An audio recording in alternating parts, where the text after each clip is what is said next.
A Japanese worker has died at the crippled Fukushima Daiichi nuclear plant after falling into a water tank. He is the second person to have died at the plant that was devastated by the 2011 earthquake and tsunami. Waves from the tsunami swamped the plant's cooling systems and caused 3 reactors to melt down. Nearly 7,000 workers remain at the plant and are trying to stabilize it as well as contain large quantities of toxic water. The incident follows a report that more workers were injured at the plant compared to the previous year.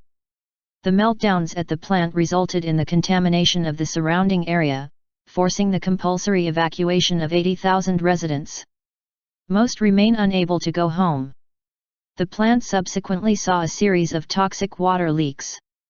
Huge volumes of water are being pumped into cool nuclear reactors, creating contaminated water that must be stored securely in tanks for processing. On Tuesday, the unnamed worker in his 50s died after he fell into the 10 m high, 33 feet, water tank, which was empty at the time.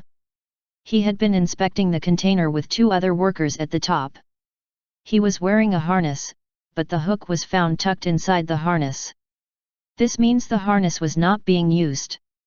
"We are investigating whether safety measures were appropriately observed," a spokesman from Tokyo Electric Power Co. TEPCO, was quoted as saying by AFP news agency. In March 2014, a worker died after he was buried in rubble while digging at the site. TEPCO officials revealed earlier this month that the number of workers injured at the plant for this fiscal year ending in March had already far exceeded the figure for the previous fiscal year.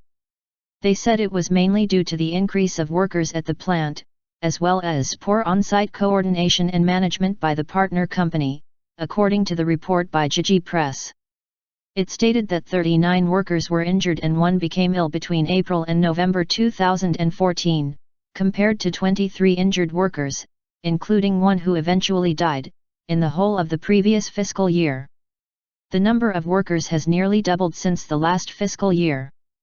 Most workers are contract laborers. TEPCO has since been hit by accusations of low pay and for allowing unskilled workers to be hired, and the company is being sued by a group of current and former employees for unpaid hazard wages.